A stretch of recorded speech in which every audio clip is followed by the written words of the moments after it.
after 9 and News Talk 1440 WROK. Straight Talk, Thursday morning. Riley and Scott. Jot down a website address, eVoter.com. That will come in very handy for you.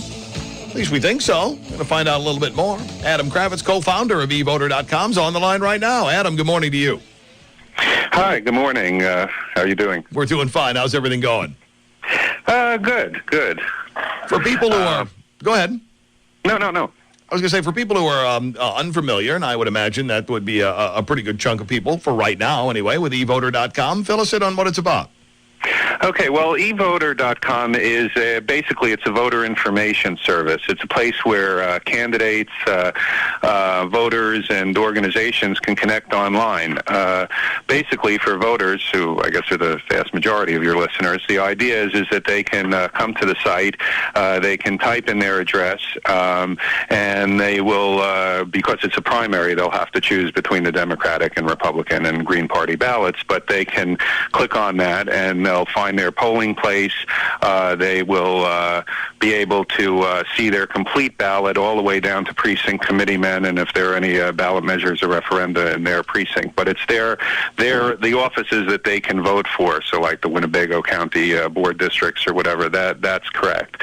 And they can view candidate profiles, and they can also importantly filter the ballot by endorsement. So we have a number of organizations on there, and any organization is welcome to come on the site and show their endorsements.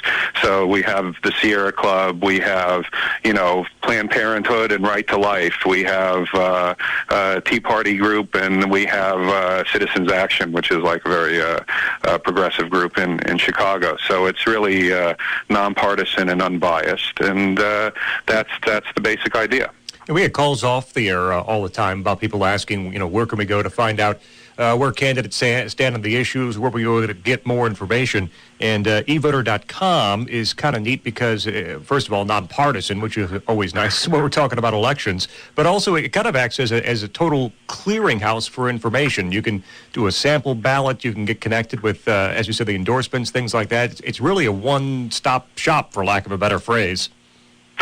Well, yeah, that's the idea. I mean, the idea is that voters can come on and they can make their choices, and then they can print off their ballot to take with to the polls with them. We also offer some other services, like they can get their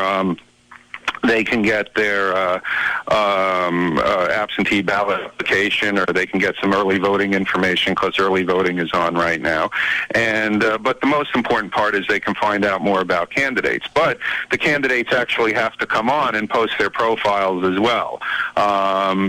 Because we're not trying to be unbiased, we don't go out there and gather the candidate information, because it's the candidate's space. They can say what they want. They can post their pictures. We don't want to, we might find information on one candidate and not another, so we don't.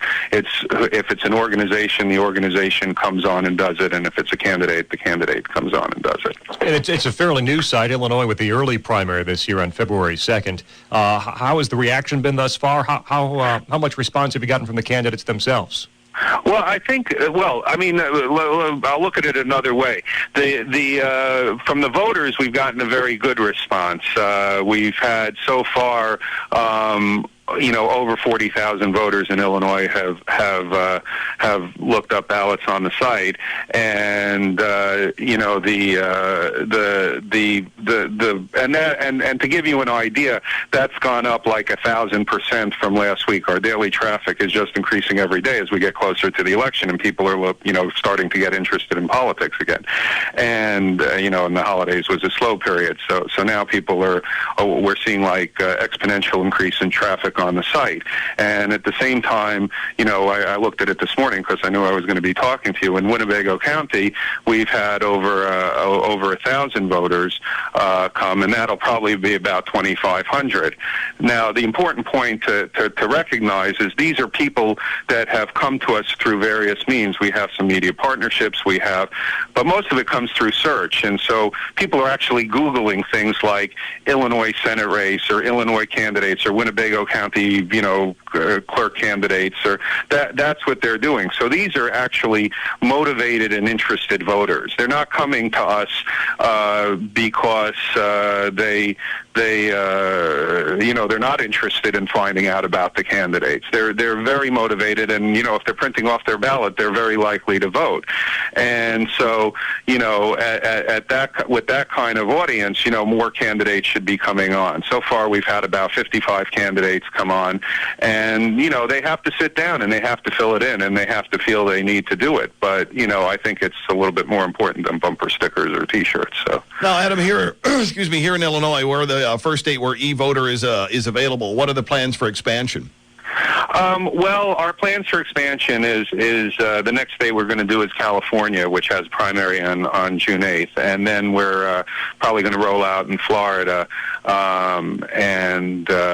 and then a couple of other big states, and we'll probably be in 6 states by the November 2010 elections, and then we'll roll out in a few more states in 2011, and ultimately in all 50 states by 2012. It's a very difficult process. The data is very deep. To be able to drill down to the precinct level and get the correct districts and get the correct candidates and get the correct polling places and everything is a lot of manual labor. Yeah, I do think that's one of the neat features at eVoter.com is that you do get down to your exact ballot.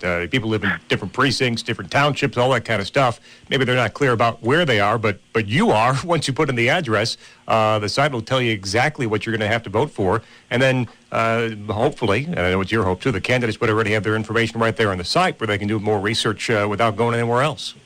Right, and one of the things I'll tell you, the other thing, and I don't know why this is why you found out about us, but even we've had good response from the counties, but in particular the City of Rockford Election Commission actually links to us as their sample ballots. So we actually one day was we can see where the traffic's coming from, and I saw like Vote Rockford, and we're getting a lot of traffic from VoteRockford.org, and I'm like, who is that?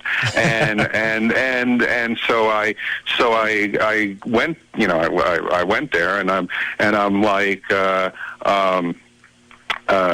view your sample ballot, and I click on it, and boom, it comes up us. So I was really heartened by that, and I think that shows the support that we've got. The Illinois Republican political party is linking it to us now. Various organizations, Sierra Club is linking to us. There's various things. So we're starting to really see people recognize the value of it. And just did what you recommended. Went right to the home page, entered my address, my zip code. It tells me exactly where my polling place is, gives me the choice of tickets I'd like to pull, tells me who the available candidates are, and then you can just head for endorsements and all that. You've made it one-stop shopping. It's pretty easy. Right. There's a couple of other features. One is if you go to the candidate search page, if you're not quite sure how a candidate is correctly spelled, like one of the lieutenant governor candidates, I always kind of use him, is Scott Lee Cohn, and if you type in C-O-N-E instead of like C-O-H-E-N, you'll still pull him up. So it's because it's a sound X search. So if people aren't quite sure, like Andrzejewski, how you spell it, they can still find the candidate. There's an alphabetical listing of candidates. You can search by candidate for office. You can search for candidate by like which county they're running in. Not the state candidates, but the county candidates. There's all sorts of different features. You can also, one of the things on the candidate profile is it runs really deep. You can support a candidate. You can send them an email. You can contribute if the candidate wants. They can ask, and we process the contributions through our credit card processing, so they can. A voter can contribute on the site, and we continually expect on expanding functionality to make it more interactive. Adam, is there anything that about eVoter.com that we haven't asked you that people should know? No, I think we've covered it, actually. I mean, simplicity was also part of the concept, that it should be fun to use. And that, I'll tell you one thing. Another thing is just one more thing. To give you an idea, people who are searching us by Google are going like about 5 pages deep into the site. So that means they are finding what they want. But we believe that if there were more candidates on there, then we'd be getting paid page views per visitor or something, because, again, we see certain things on the site where people are looking for candidates and they can't find out the information. So for me, like if the City of Rockford Election Commission is linking to us, it's hard for me to believe that candidates in Winnebago County haven't quite picked this up yet and said, well, we need to be on here, That's a great point. Adam Kravitz, thanks a lot for your time. Best of luck with eVoter.com. Okay, thank you. We appreciate it. Have a great day. 20 minutes after 9 at News Talk 1440 WROK. Yeah, it does make it pretty simple.